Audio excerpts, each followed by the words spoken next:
sounds like you've protected yourself a lot from unwanted things that a lot of people in the trans community have experienced just by you kind of self-isolated in high school. You were very choosy about who you would allow to, yourself to spend time with, and you had strong boundaries, which boundaries are key. Definitely. And I think I struggle with boundaries sometimes as well, too, because if there's something that I don't like or there's something that's happened, I just either deal with it and I don't really address that. I had a little bit of a situation relationship-wise, and I feel like there's always going to be a little bit of a hurdle sometimes in relationships. It's not perfect. And so with that, I definitely learned so many life lessons as far as being able to stand up for myself. And that was something that I also struggled with as well too, is standing up for myself being a younger kid. You know what I'm saying? It's very hard to take the time to stand up for yourself. And I think that that's why I kind of just ignored everyone else and just stood in my own lane and just kind of did what I thought was appropriate, because I didn't want to worry about confrontation. Or if somebody did say something, I'd just deal with it. You know what I mean? Yeah. So, from my understanding, your parents have always been really supportive. Oh my gosh, so supportive. I feel like it's rare, at least traditionally. I agree. There's a lot of people out there within the LGBT umbrella, the trans community, and even if you're just coming out as gay, so many people, the stories that I've heard of people literally being kicked out of the house or being able to, I don't know my next step. I don't know if I'm going to wake up tomorrow. I don't know where I'm going to be.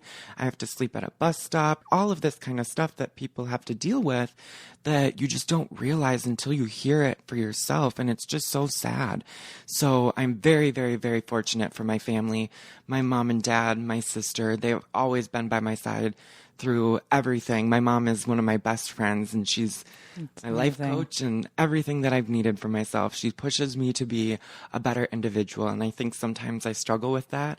And so to have her by my side, it really makes a huge difference, and that really is so positive. I went to your drag show. She was there watching you as well, which was so cool to see. So cool. Yeah. I think, and it's funny, guys, I know it's a little bit uncomfortable maybe for a straight guy to walk into a gay bar, but I'm trying to get my dad to come and see me at one of my shows.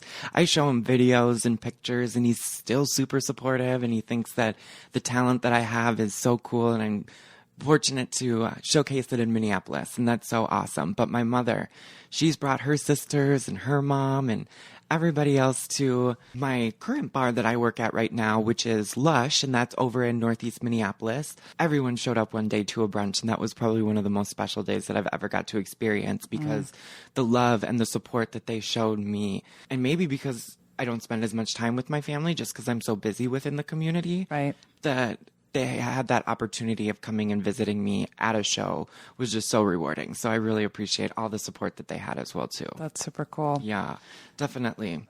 As of late, there seems to be more pushback on the trans community. And Sure. There's everywhere from biological males playing in female sports to locker rooms and the way people might feel uncomfortable. Speak to how you feel about that. You've been in those situations. I know you talked about sports before. That's a good question. And I feel like when it comes to that kind of stuff, I'm not really well versed. And that's just me being honest.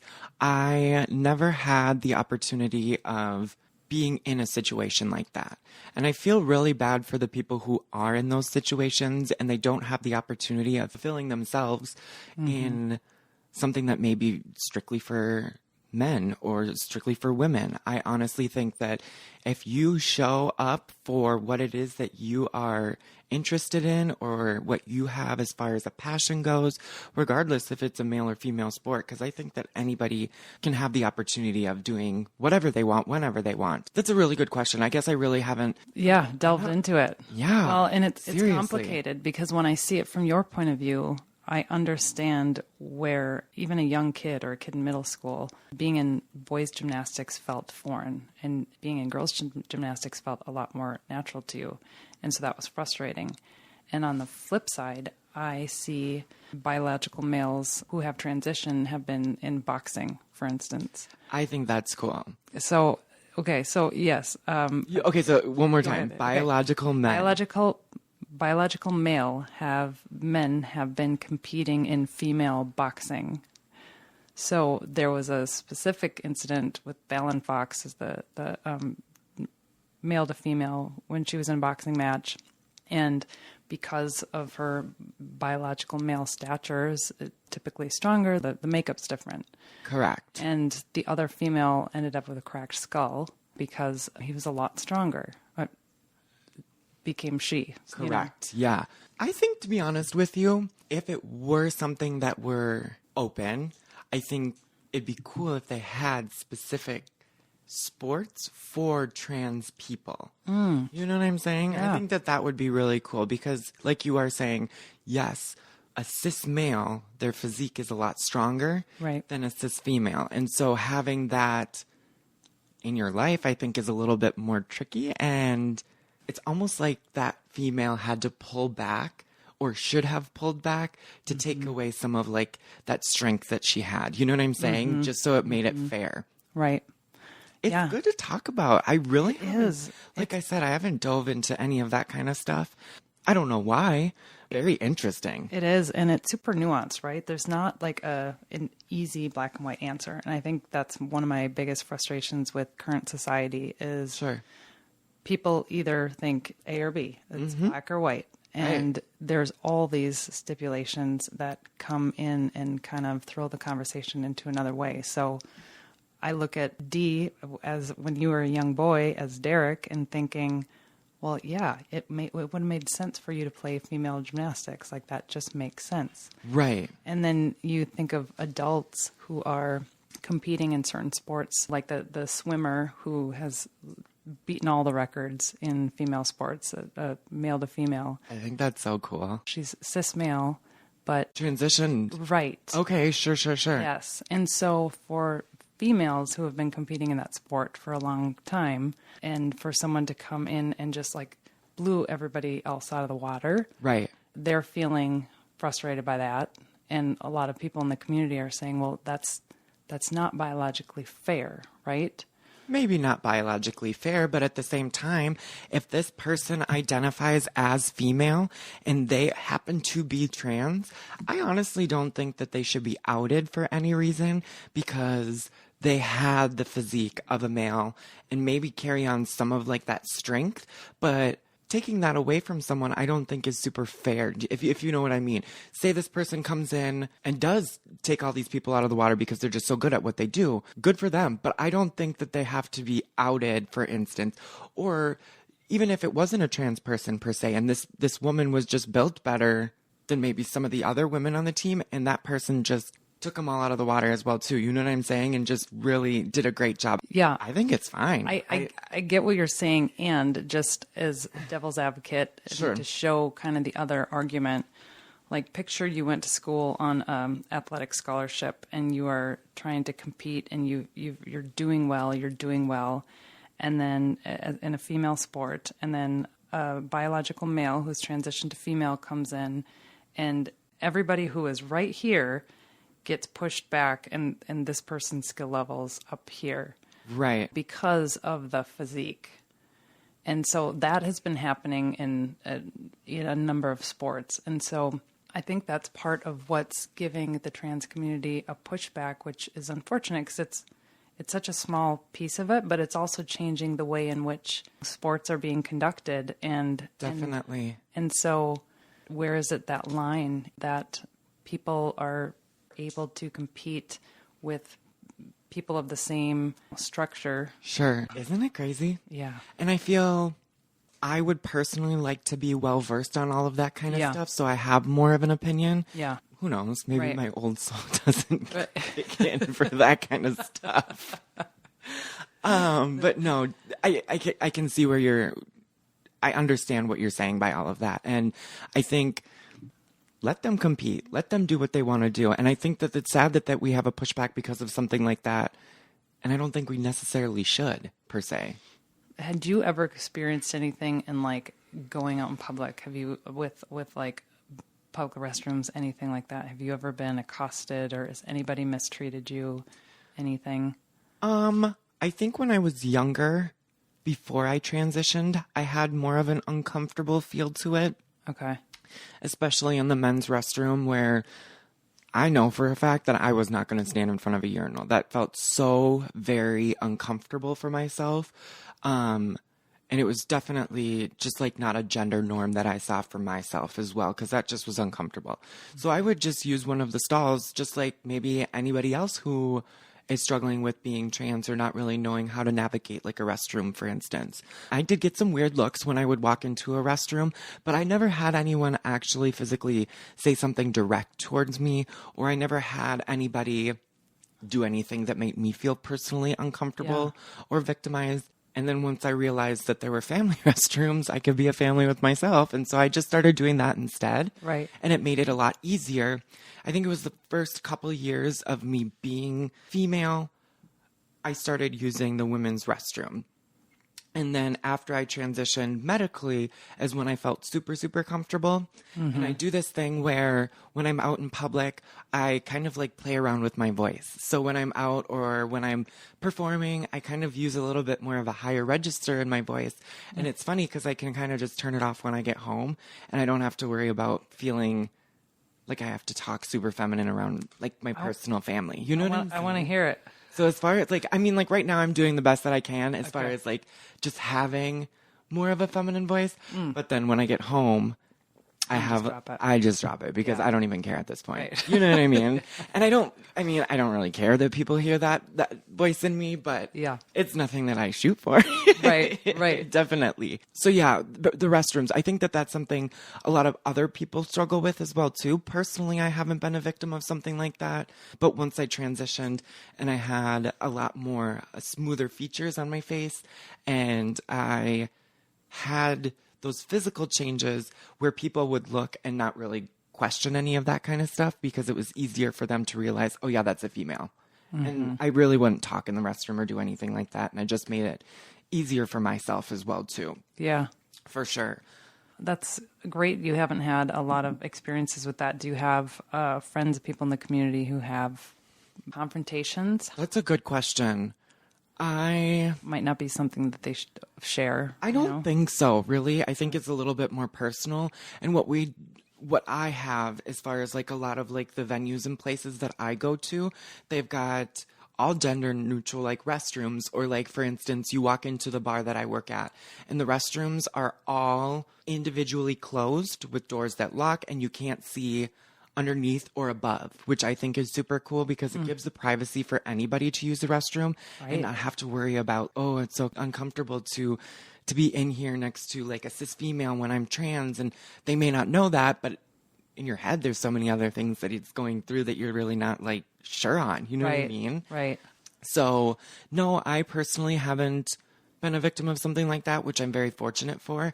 And I don't feel a lot of other people who have been very close with me have had something like that as far as like an issue, which is super good. I felt like you had mentioned something earlier about the restroom thing that it really triggered something I was going to say, but it'll come back to me. Okay. Oh, well definitely. We can revisit that. Yeah, for sure. So when you made the decision to transition, you were adult, you were 18. Are you talking about when I medically transitioned or when I like came out as...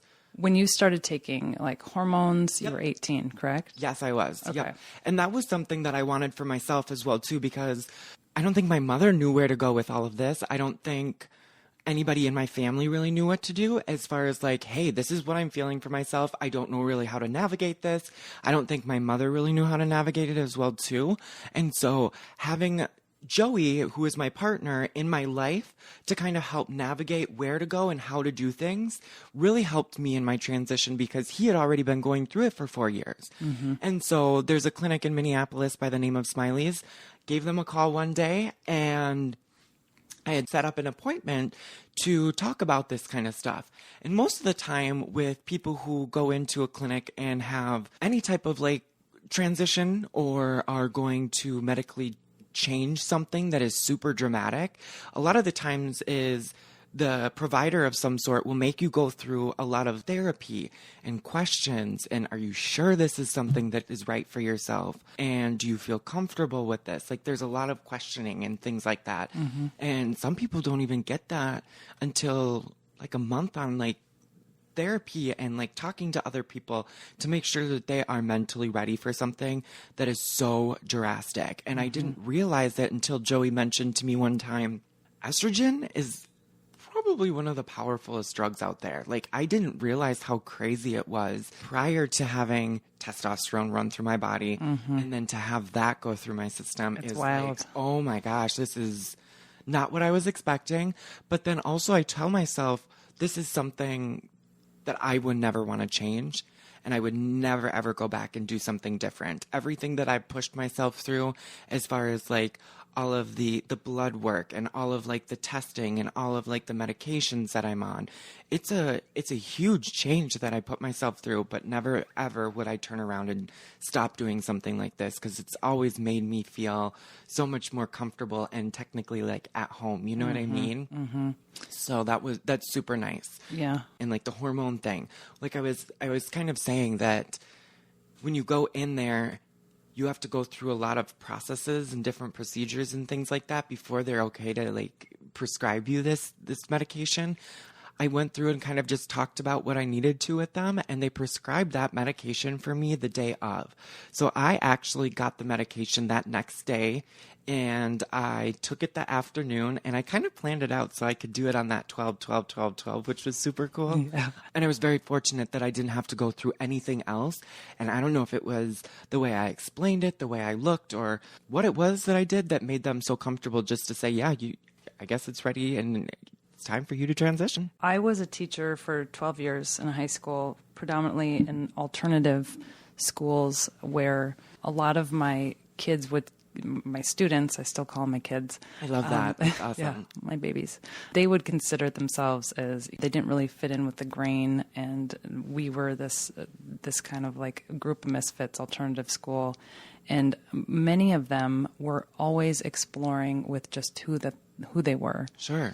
And we had a number of kids who began wanting to use different pronouns, and one day they might feel male, next day they might feel female. Sure. And I know that is very real, but when I compare the amount that I was seeing it in school and where these kids were at, it looked a lot more like teenage experimentation to me, as opposed to knowing you when you were younger. Yeah. It was like, oh, she's going to be a female. Like, there's no question. And so I wonder about the cultural impact of when the message is being encouraged to young kids that you can pick your gender and you can go either way, how confusing that could be. Oh, I think it's very confusing. I think it's harder than you may think, too. And I think in a day and age now where this is a lot more normal, and trans people have been walking on this earth since day one. You know what I'm saying? Right. And they may not have been out. They may not have been comfortable enough to say something to everyone else because it wasn't talked about. And I'm very fortunate for the times change that you're able to feel comfortable in your own skin as a trans person, or even like you were saying, some of these kids not really knowing how they identify or what their next steps in life are. But you personally saw this firsthand with your students, being able to see the comfortableness and show them that it's okay to kind of like experiment with that. And it's okay to be comfortable one day looking like this or one day looking like that, because I think because it's so important and it's so talked about now that so many other people at such a young age, and even all these kids, feel a lot more comfortable to kind of play around with it because they see it more on TV and they see and hear about it on radio or whatever it is specifically. It's being talked about, and even at a young age, they're smart enough to pick up on that kind of stuff. You know what I mean? Do you think that's confusing at all? An otherwise kid who would not be curious about gender, do you think that there is any kind of encouragement to consider that they might be another gender, if you know what I'm saying? I think so. So, for instance, if there was somebody who doesn't really identify or know their gender, and there's somebody else who does. Is that what you're kind of saying? For instance, when I was a kid, I was a big tomboy. Like, Okay, sure. Room was wall to wall Michael Jordan, right? Love that. Yeah, but I also was completely boy crazy. If I grew up in this day and age where it was very widely talked about how you identify with or what kind of clothing, I feel like that would have been a little bit confusing. Like, am I not female enough? Correct. You know what I mean? I see what you're saying. Yeah, no, definitely. I think it's okay, and I don't see anything wrong with that. For instance, I personally, at a younger age, had feminine stuff all in my room as well, too. I very much lived in, like, this girly fantasy and whatnot. But at the time, I wasn't really attracted to men. You know what I'm saying? I still kind of was like, I feel like it's normal for me to like girls. Like, that's just the normal. You know what I'm saying? Mm-hmm. And I personally, not really knowing who I identified with, I think that definitely can be confusing, because even when I was in high school or even middle school, for instance, I had girlfriends, but it just didn't seem right. Like, I felt like these people were my best friend. Right. You know what I'm saying? Right. Versus just like, oh yeah, you're so cute. Like, I want to do stuff. But it's so funny.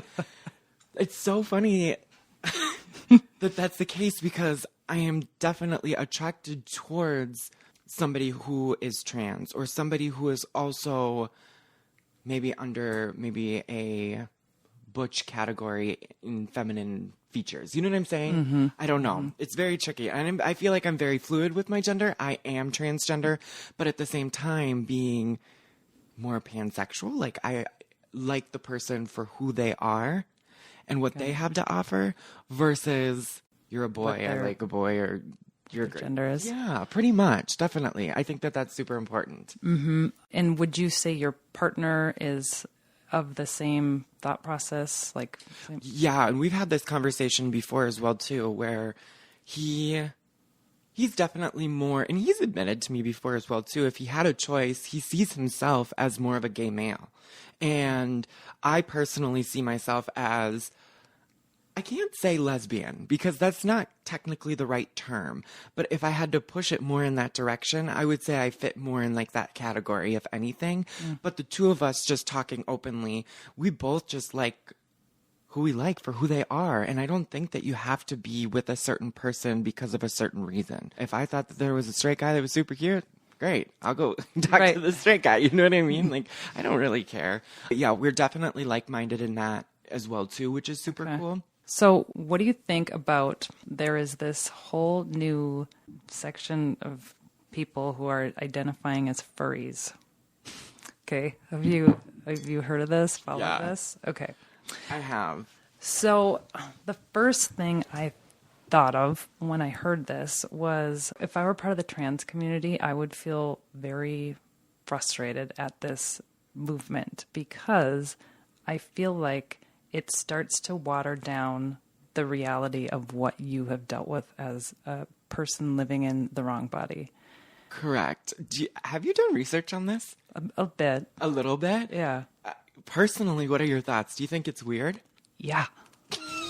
Yes. This is such a good topic. I think this is super fun, because in the LGBT community, there are people under the trans umbrella, the bisexual umbrella. There are leather people who are interested in leather, and like is that like S&M stuff, or very similar? Okay. The leather community is very much so supportive of anything. I think it's a lot more being comfortable and a little bit more edgy, like, you know what I'm saying? Okay. My partner was a part of a leather group, and they do a lot of they raise money for different organizations. They do a lot of fundraising. They do great things for the community, but all of them are in leather, and they wear leather. It's kind of like their suit of armor. Like a biker gang, kind of. But I would say very similar to. Okay. Yeah, kind of. I wish I had more information regarding it, and saying that my partner was a part of a leather group and I don't know that much about it is kind of like, oh, oops, I feel like the shitty person.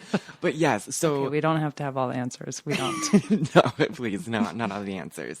And then there are so many other groups, but like this furry thing, I know there are people who dress up like animals, but I'm not really well versed with this. Right. So it's interesting that you bring it up. I knew about furries years ago because I worked with someone who talked about this group that she knew some people in this community. And to me, it was always about kind of sexual exploration and like dressing up and bedroom kind of thing. So it was like, okay, whatever.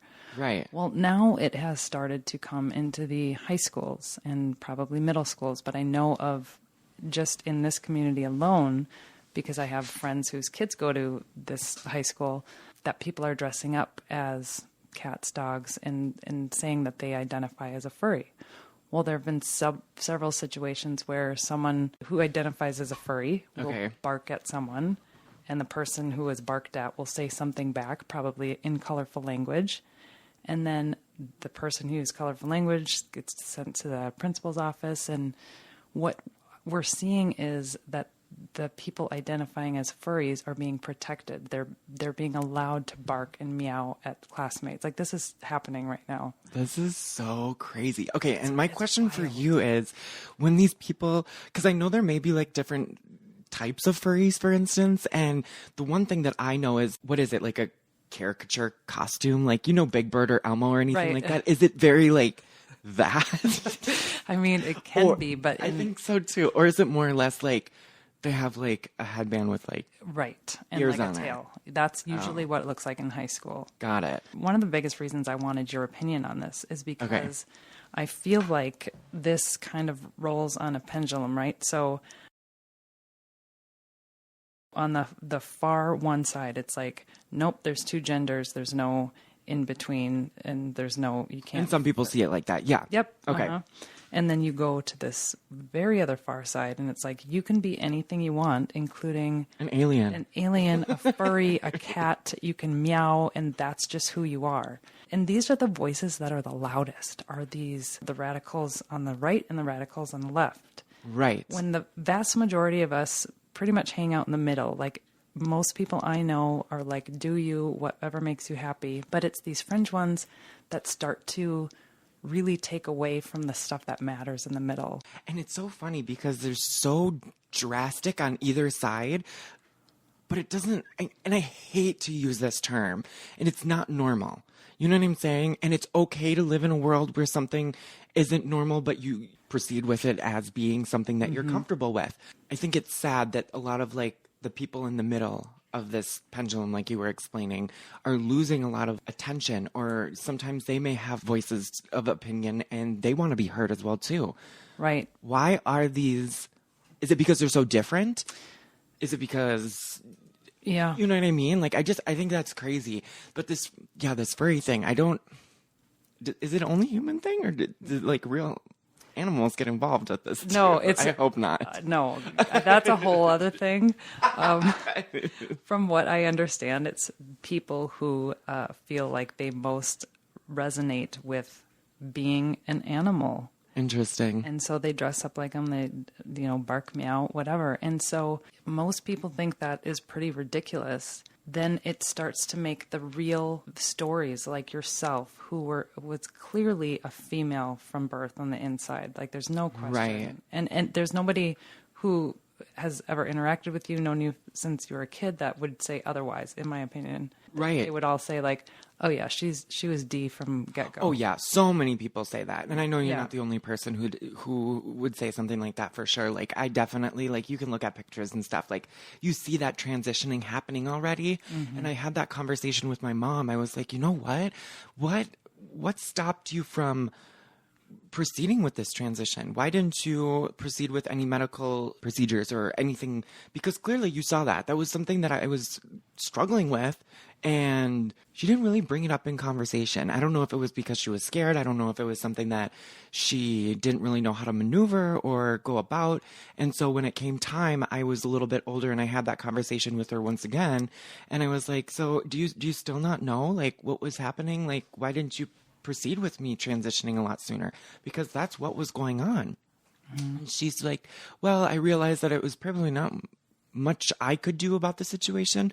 And she was also making it easier for me to personally make the decision to transition at an age where I felt that was appropriate as well, too, instead of her assuming. And I get that. But there are other people, like, what sets that apart from families who are letting their kids transition at age 10 versus, like, where my family waited to a certain age for me to transition and not really give me that pre-transition, like maybe somebody other people who have experience with that as well. Well, I think it's amazing that you waited until you were an adult. I think Definitely. even though I don't think you would have changed your mind either way because you've been who you've been for your whole life. I Sure. would say the biggest fear people would have, and what is probably very common, is that kids are confused and trying to figure out who they are in their younger years. Anything from the way that they dress, how they behave, how they interact with other people.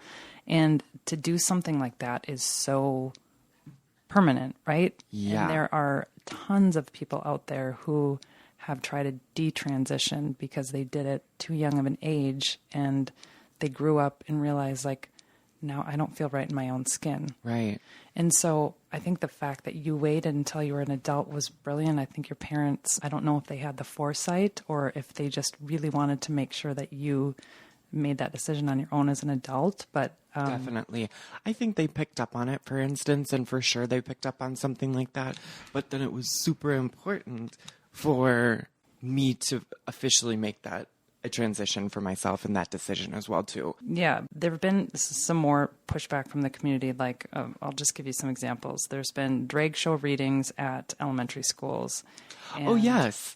Or even just like drag shows in general at schools, too. Right, right. And so I think that there seems to be such an integration lately with children in the drag community. I've read a lot of people feeling upset about how they feel like it's being almost like shoved down their throat. Like, I had no problem with it, but now it's going into my kids' schools, and it's not that it's a trans person. It's because the culture that it comes with, which a lot of times if you go to drag show, it's risque clothing and sometimes can be very sexual in nature. Oh, for sure. You know? I think they do a good job of separating that in the school versus the How they'd club be life. dressed on stage. Yeah, definitely. Maybe somebody who's performing in a show at night is going to wear something along the lines of, yes, maybe something a little bit more lingerie-like. But if you're going and doing something for like school kids, or you're doing like you were saying, children's readings and things like that, I think having more of a drag costume, a gown, a dress, like a pantsuit or something that shows maybe a dance costume, a little bit more of that drag, but it's not so risky like you were talking about. Right. I think I don't see an issue with that, and I'm kind of grateful too, because I think it gives so many kids an insight to a different world that they personally may not have experienced, and they have that to look forward to if that's something they're interested in. Yeah, for you, it's about representation, right? Correct. Yeah, definitely. Of the community. And as long as it's done appropriately, I don't see anything wrong with that. Yeah, I think that is the line, because I think there have been instances, this isn't on the drag community, these are on the parents bringing the kids, but I've seen videos of people bringing their kids to drag shows where they're giving their kids money to go put them up in the performer's G-string. You know, these are little kids. Wow. Right. So That's crazy. these videos end up getting viral. And so Yes. it sends a message like, this is what all drag shows consist of. And they want kids to come and they want them to put money in the G-strings. And it's like, well, no, you're seeing something that is not of the norm. That's of a more radical kind of situation where I've been to drag shows. It's adults. It's Definitely. I'm glad that you mentioned that, because we actually had a meeting just the other night, and they were talking about that as well too, where we have different seatings of brunches. So on Saturdays we've got our brunch, and that's all ages. But here's the thing: we have to be a lot more conservative, or just kind of like covered, so they're not experiencing like that sexiness got it. that we would show at maybe like a night show of some sort. And so we were having this conversation, this meeting that I was at, and they were talking about how it's super, super, super important that you have everything covered and you're wearing things that are more kid friendly and kid appropriate as well too. Because if somebody, like you were saying, snapshots a picture, that can get out and travel so far in such quick of time that people are taking that and running with it, whether it's one picture or none. You know what I'm saying? Like that is definitely something that people see, and I think they almost do it in a way to kind of be mean in a sense to kind of like the drag culture. Now, the person who probably was wearing that outfit probably shouldn't have worn that outfit, obviously, but or the parent who brought the kid to right the drag show, like that's your fault. That was of a sexier theme, not like a daytime thing. Correct. Oh, at night, like right. And that's funny that something like that would happen too, because most of the night shows usually are only 21 plus, but I know sometimes what happens is some things do get a little bit more risky as well too during brunches, even if there are kids there. I know we have to like watch our language and the way we talk on the microphone and the way that we look. Like it's supposed to be more dancey fun versus sexy and sultry at night. Yeah, that's interesting. I didn't know there were different things in place for the shows, and I think it's super cool. Yeah, I guarantee most people don't realize that either. No, and they just look at the picture as, okay, they're having another drag show or whatever. But in these posters that we post on social media, it is kid-friendly, all ages. And then on Sundays, we do another brunch, and that's more themed. And then that's something that's geared towards 21 plus only. And then Saturday nights are also our night shows, 21 plus as well, too. And I'm so grateful that we have that. And it's something that brings other kids in the community who may be questioning their gender or don't really have an insight on like the drag scene, which is super cool, that they can still experience that at more of an appropriate cost. You know what I mean? Well, yeah. And one of the things that I think with you is you've been a performer since you were a kid, right? Literally. I mean, from my parents' pool table to a real stage. You know what I'm saying? Like, that's all I wanted for myself. Yeah. And I think a lot of people, when they hear about drag shows, they just automatically connect it with just overt sexuality and not see the performance part of it. I mean, if you go the to art side. Yeah, if you go to Cabaret, the musical, you go to Moulin Rouge, you're going to see very sexy, yeah, so good. Oh my gosh. Did you see that? Yes. I would go every single night. Like, it's so good. And I have this thing where I would listen to the soundtrack for like months and months and months afterwards. And then I get tired of it and then I go back and listen to it again. But yeah, it was fantastic. It was. Definitely. I think that what a lot of people don't appreciate is the art in which... Thank you. That's what it was. Yes. Like yourself feels when you're doing it. And it's for them, it's just all about the sexuality part. Correct. Definitely. And drag is an art. You know what I'm saying? There's a lot of things that are put into it that create this picture of like glamour and just wide variety of beauty. And I was talking with someone the other day about it. And it's crazy because you live this lifestyle as your individual person. And when you go on stage as a drag entertainer, you're creating this persona that's not real per se. You know what I'm saying? Where people's hair is all the way up to the ceiling and the costumes and the outfits are just not normal looking. Like they're just gorgeous, like ball gowns and dance costumes and all of this stuff. And you want to separate that for yourself and just for the people who are watching because they're two different things. Like for instance, Dina Delicious is my drag persona and that is who I am when I hit the stage.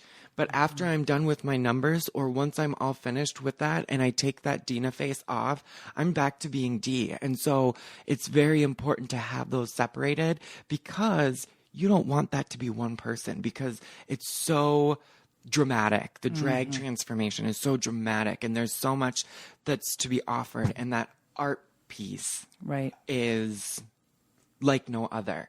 And I wouldn't wear that on a daily basis. So it'd be a lot of work. Oh my gosh. You're amazing on stage, by the way. Thank you so much. I appreciate that. Definitely. I think it would be fun. You could get a group of people together again and come down to Lush. That would be cool. Absolutely. So where can people find you? I know Lush, Yeah, so I work at Lush as a full-time host. And so I host in their lounge and restaurant portion throughout the week. And then on the weekends is when I do my little transformation and become Dina. And so you can find me at Lush every single weekend. I'll be there. It doesn't mean I'll necessarily be in the shows. I am on Facebook as well, too, at Dina Delicious. You can find me on there. Social media, Instagram as well, too, is Dina Delicious. So a lot of it is put around my drag persona. Social media is really big for myself and communicating with people that way, unless I'm at a show or a function, because those are kind of like my two big things. I'm at home or I'm at the club or I'm on social media promoting myself. I'm also on TikTok as well too. I mean, I don't have anything fancy on there. I don't really, not really well versed with that, but also Dina Delicious. So that's kind of like my handle for all social media. And you can go ahead and follow me on that and just keep up with my life as well too, and my transition, and then being able to eventually come out and see me at a show. I think that'd be so cool. Absolutely. And there are so many other opportunities that we have to offer. We've got bingo on Wednesdays and Sundays. We also have great events throughout the week as well too. If you're ever interested in some good food, Betty and Earl's is their biscuit kitchen that we have there as well too. It's my passion, and that's what I do for my life and myself. It's awesome. That's awesome. Absolutely. Well, you're fantastic at it. I appreciate it so much. Yeah, I could not be more happy for you. You are absolutely in your right skin. Yes, definitely. And you are a bright light and so wonderful to talk to. Thank you so much for hanging out today. You. Oh my gosh, it's been a pleasure. I appreciate it. Thank you. Thank you.